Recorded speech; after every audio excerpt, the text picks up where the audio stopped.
Salam saudaraku, sebelum kita terus mendengarkan firman Tuhan, mari kita berdoa bersama-sama.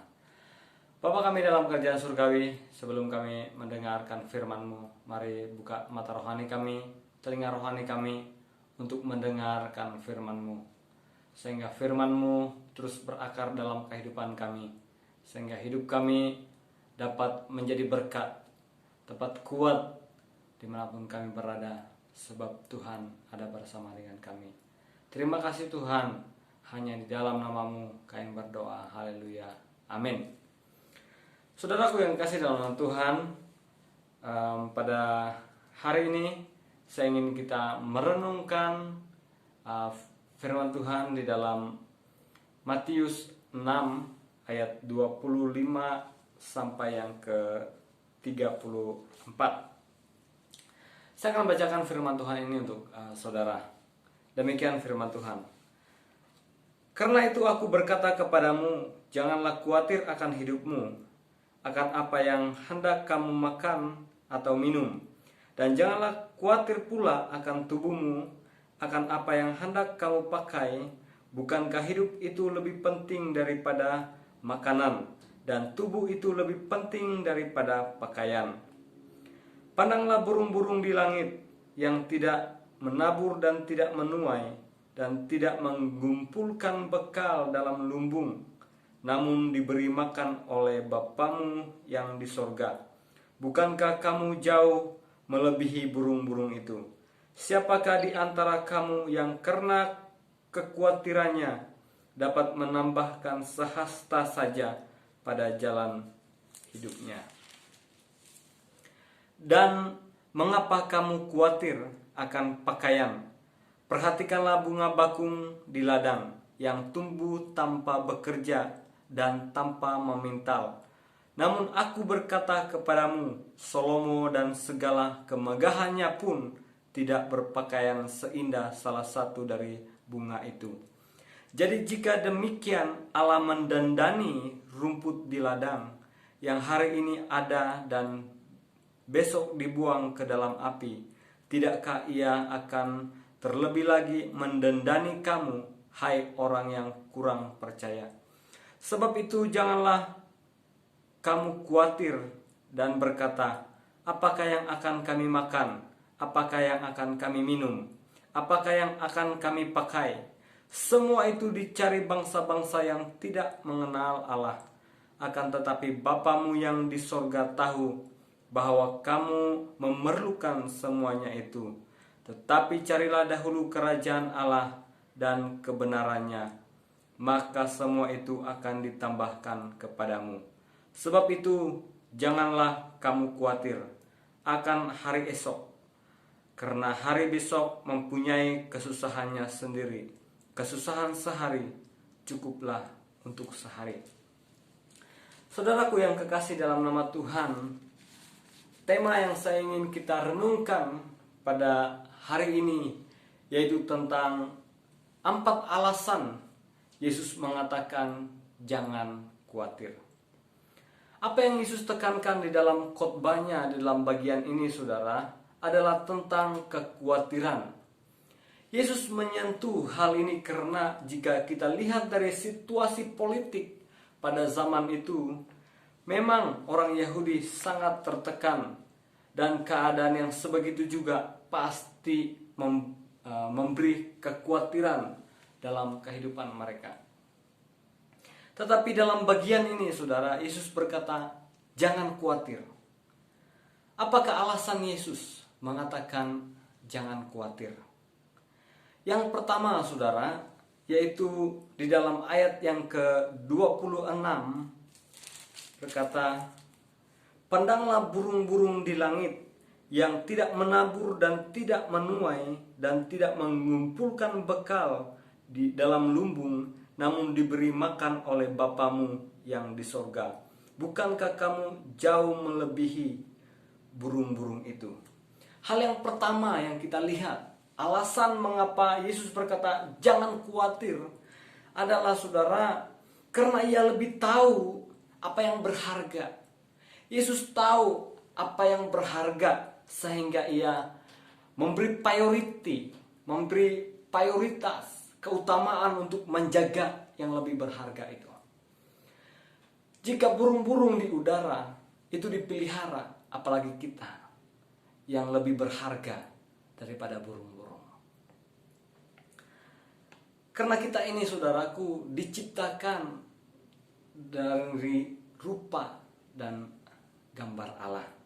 Dan so pasti kita ini lebih berharga dari segala ciptaan yang telah dijadikan oleh Allah. Bukankah kita ini adalah ciptaan yang terakhir, saudara? Nah, jadi jika kita ini adalah ciptaan yang terakhir, ciptaan yang terdahulu itu adalah persiapan untuk yang terakhir ini. Yesus menyediakan semua yang diciptakan awal itu untuk yang diciptakan akhir ini. Itu sebabnya pada waktu dia menciptakan manusia, saudara, dia memberi perintah kepada manusia supaya memelihara semuanya itu. Dan ia telah menyediakan sebelumnya apa yang diperlukan oleh manusia itu. Jadi saudaraku yang kasih dalam Tuhan, Tuhan sangat tahu bahwa saudara sangat berharga. Hal yang kedua, yaitu ayat yang ke-28 sampai yang ke-30 berkata demikian. Dan mengapa kamu khawatir akan pakaian? Perhatikanlah bunga bakung di ladang yang tumbuh tanpa bekerja dan tanpa memintal. Namun aku berkata kepadamu, Salomo dalam segala kemegahannya pun tidak berpakaian seindah salah satu dari bunga itu. Jadi jika demikian Allah mendandani rumput di ladang yang hari ini ada dan besok dibuang ke dalam api, tidakkah ia akan terlebih lagi mendandani kamu, hai orang yang kurang percaya? Saudaraku yang kekasih dalam nama Tuhan, bunga, kata Tuhan, bunga bakung saja, ya tanpa bekerja, tanpa memintal, pun berpakaian indah daripada Salomo. Dan bukankah rumput yang belum tentu besok ada karena aktiviti manusia tetap tumbuh, saudara, karena Allah yang mendandaninya. Jadi jika demikian, apakah kita ini yang lebih berharga ini tidak didandani oleh Tuhan, saudara? Apakah dia akan membiarkan kita ini yang lebih berharga dari segala ciptaannya tidak didandani, saudara? Oleh itu dia menegur, hai kamu orang yang tidak percaya. Saudaraku yang kekasih dalam nama Tuhan, memang keadaan hari ini, ekonomi sedang goyah. Apalagi dalam keadaan negara kita yang situasi politiknya belum stabil, saudara, pasti akan memicu kepada ekonomi, akan memperlambatkan pemulihan ekonomi negara kita. Dan ini sangat mengkhawatirkan kita. Tetapi Yesus berkata, jangan khawatir, karena saudara, engkau berharga, dan so pasti dia lebih mendandani engkau dari segala ciptaannya. Hal yang ketiga, saudara, yaitu di dalam ayat yang ke-32 dikatakan demikian. Semua itu dicari bangsa-bangsa yang tidak mengenal Allah, akan tetapi Bapamu yang di sorga tahu bahwa kamu memerlukan semuanya itu. Maksudnya apa, saudara? Karena dia adalah Allah yang maha mengetahui apa yang kita perlukan. Dia bukan hanya tahu bahwa kita berharga, dan dia tidak hanya tahu yang berharga itu perlu didandani, tetapi dia tahu apa yang kita perlukan dalam kehidupan ini, saudara. Dia lebih tahu apa yang kita perlukan hari demi hari, sehingga ia menyediakan semuanya. Jangan berpikir, saudara, bahwa yalah, aku tahu saya berharga, ya, makeup saya masih ada, ya.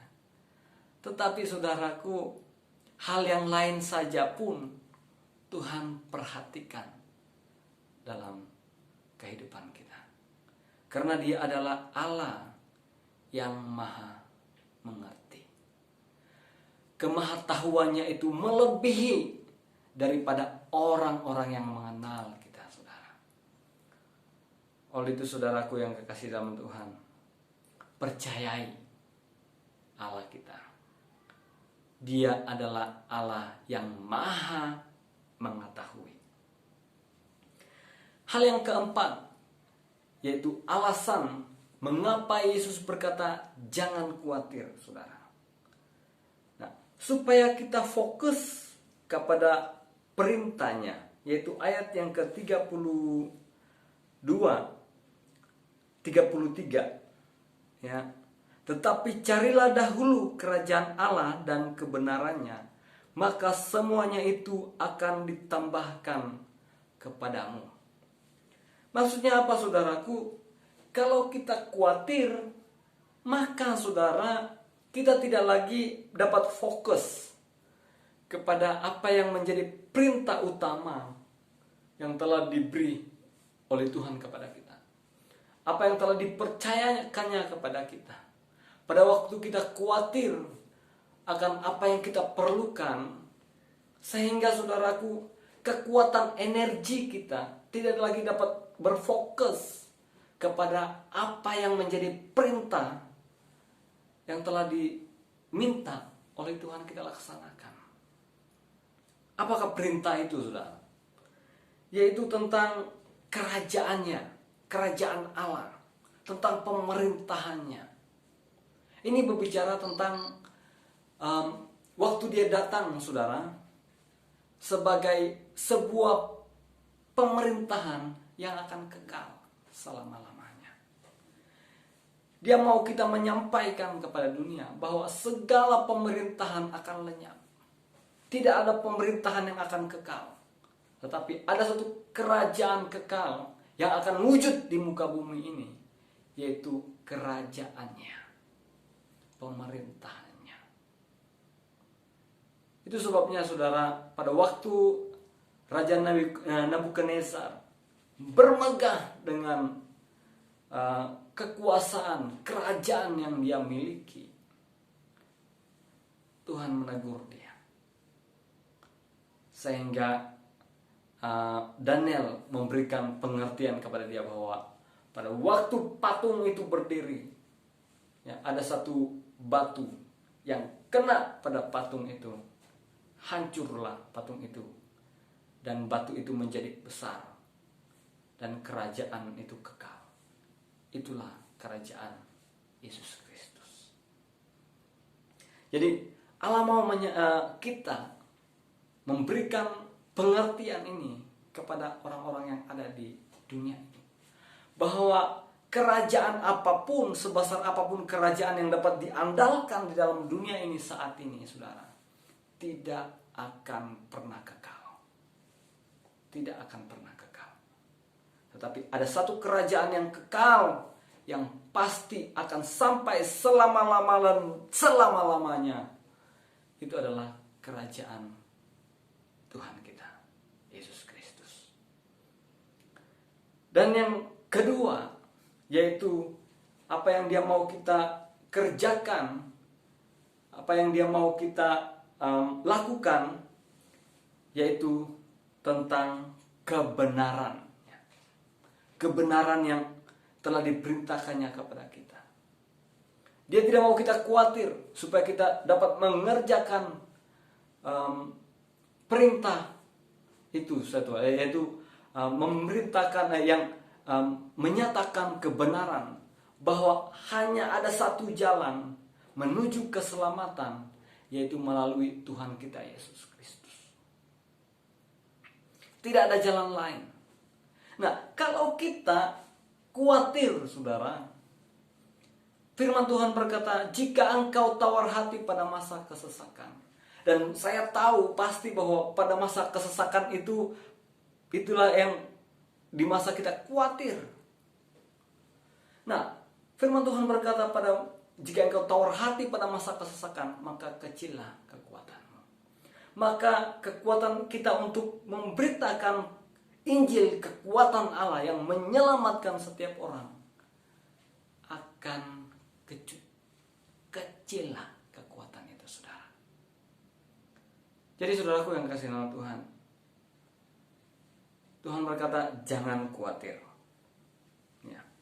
Bukan tanpa alasan Yesus berkata jangan khawatir. Ya. Ia tidak menjanjikan kemakmuran, tetapi ia menjanjikan akan menambahkan apa yang kita perlukan. Ya. Ia berjanji, ia tidak berjanji bahwa tidak akan ada kesusahan yang akan kita alami.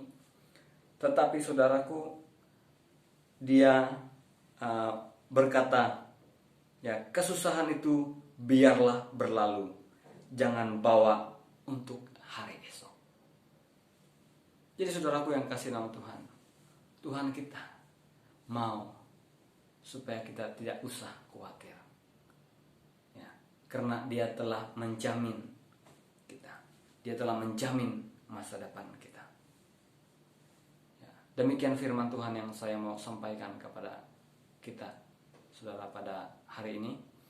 Saya berharap supaya kita tidak perlu khawatir akan hari-hari yang kita lewati, karena Tuhan Allah kita menjamin kita. Mari kita berdoa. Bapa kami dalam kerjaan surgawi, kami bersyukur kepada Engkau, Allah yang telah menjamin kehidupan kami. Ajar kami untuk terus mempercayai Engkau dalam setiap liku-liku perjalanan kehidupan kami, sehingga kami tetap dapat mengerjakan bagian kami di dalam mengikuti Engkau. Biarlah kami sentiasa ingat bahwa kami adalah berharga di mata Tuhan, dan Engkau pasti mendandani kami, dan Engkau lebih tahu bahwa kami memerlukan sesuatu. Bahkan Tuhan, Engkau mau supaya kami tidak perlu khawatir, supaya kami dapat mengerjakan bagian kami, yaitu untuk menyatakan akan kerajaan Allah dan juga kebenaran tentang Engkau, yaitu Yesus Kristus satu-satunya jalan bagi sampai kepada kerajaan yang kekal. Oh, terima kasih Tuhan. Buatlah kami sentiasa bergairah, tidak perlu khawatir dengan apa yang ada dalam keadaan pada zaman ini. Terima kasih Tuhan. Hanya di dalam nama-Mu kami berdoa. Haleluya. Amin.